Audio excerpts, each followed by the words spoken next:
El 30% de los conductores españoles ha sufrido alguna vez temor al volante. Es la amaxofobia, o lo que es lo mismo, miedo a conducir.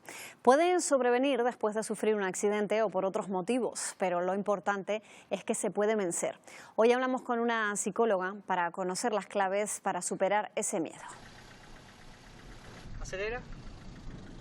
Pues Acerina Ramos es psicóloga. ¿Qué tal? Muy buenos días. Muy buenos días, Patricia. Miedo a conducir, decíamos. ¿Cuáles son las causas?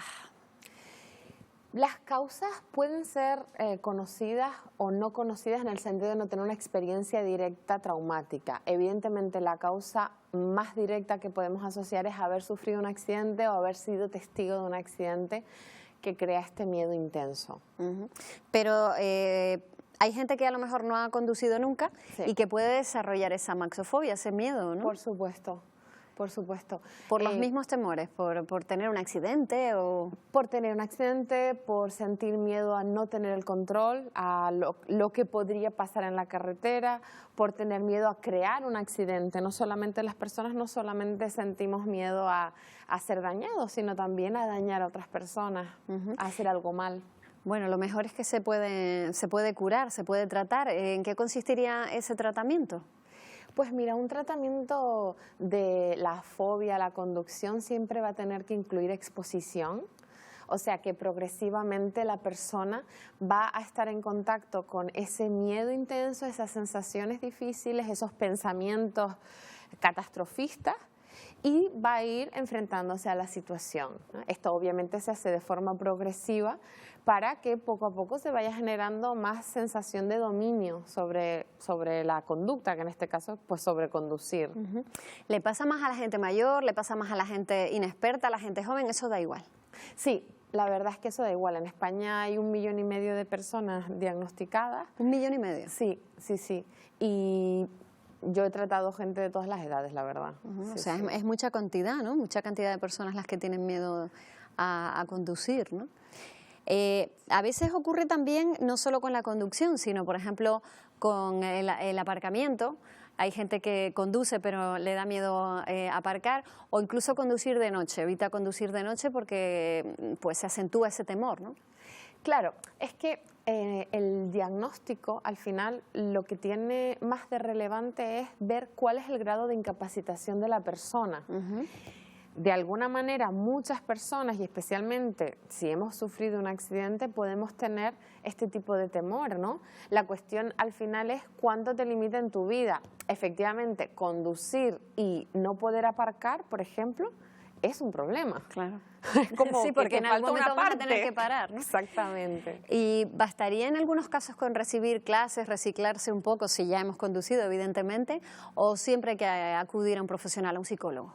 No, yo considero que como un montón de cosas en la vida, a veces simplemente la red social va a ser suficiente, ¿no? De repente yo tengo una amiga que se pone conmigo a conducir y me ayuda a ir aliviando este miedo y sigo adelante. O me voy a unas clases en las autoescuelas, que muchas veces también las ofrecen, y es suficiente. Evidentemente, si eso no es suficiente, ahí sí que necesito pues, buscar ayuda profesional. Vamos a visitar una autoescuela. Precisamente porque en una de esas autoescuelas se ayuda a esas personas que pueden padecer esa patología, y los centros de formación pues se han tenido también que adaptar e incluir en su oferta pues esos cursos. Nuestro compañero Gilberto Isande ha acudido a uno de esos cursos que son para combatir la amaxofobia. Buenos días, Canarias. Pues sí, desde distintos centros de formación vial salen cada día a la calle vehículos como este con alumnos que pues vienen precisamente a intentar superar esa fobia, esa patología, la amaxofobia. Estamos concretamente pues en el grupo Velos en Ibaria. Pilar Bajet es profesora de formación vial. ¿Qué tal? Muy buenos días. Buenos días. Amaxofobia, que ya en Plató nos están contando en qué consiste, cómo se puede llegar a superar.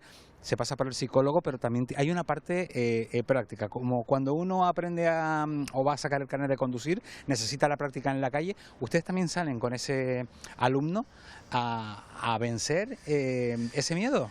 Sí, correcto. Lo que pasa es que es nuevo, de poco para acá, el tener al psicólogo. Antiguamente nosotros, sin tener un poquito de especialización, lo que hacíamos era solo salir a la práctica.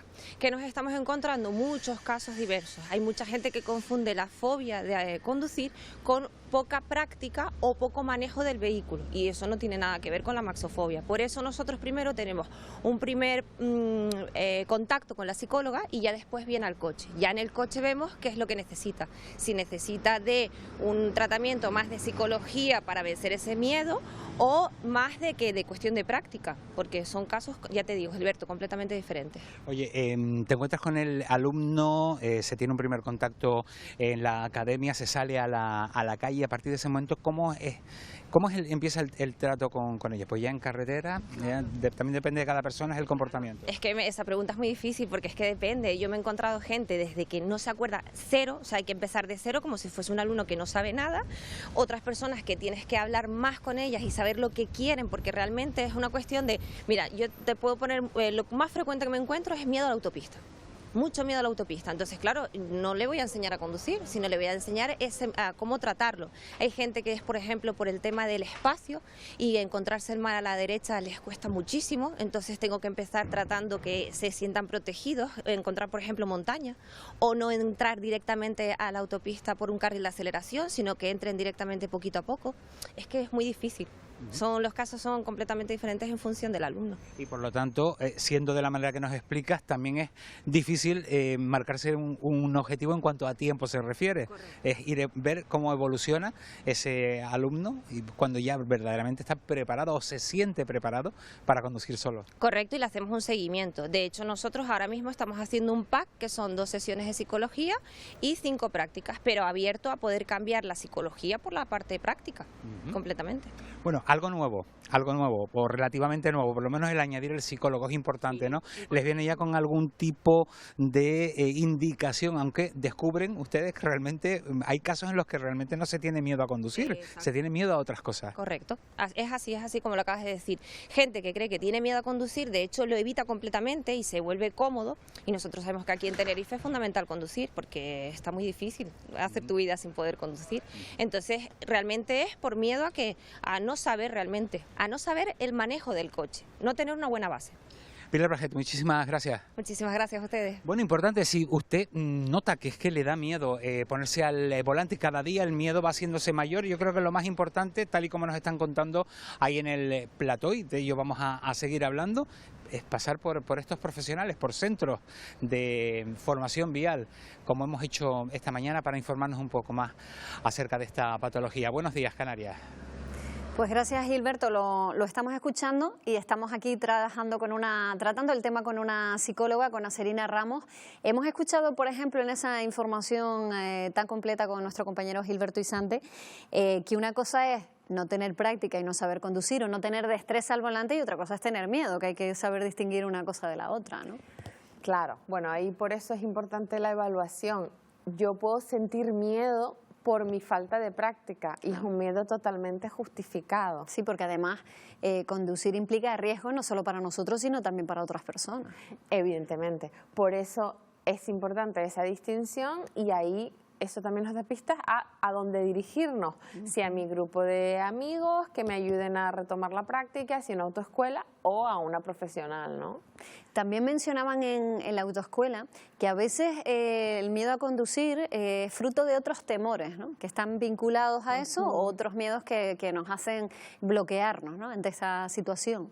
Claro, digamos que en muchos casos la cuestión es que existe un patrón general de evitación donde no solamente hay miedo a conducir, hay también miedo a perder el control, hay también un perfeccionismo elevado, hay una necesidad de hacer las cosas como muy impecablemente, incluso a veces de no estropear el coche, ¿no?, de que esté impoluto toda la vida, ¿no? Sobre todo cuando estrenamos, a lo mejor, ¿no? Claro.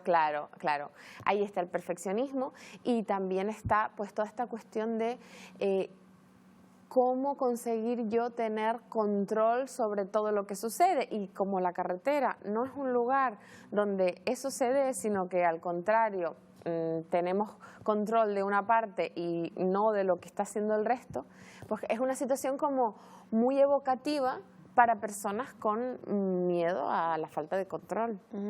Y ante la duda, o sea, si de verdad no nos atrevemos y creemos que no vamos a ser capaces, mejor evitarlo, ¿no? Entiendo.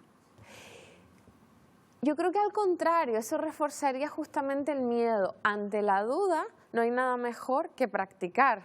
Quizá a lo mejor hacerlo primero en recintos que no tengan tanto tránsito de gente, o intentar probar en sitios que no entrañen tanto peligro, o directamente vamos a la fobia y nos arriesgamos y nos vamos a la autopista. No, siempre un trabajo de exposición es gradual.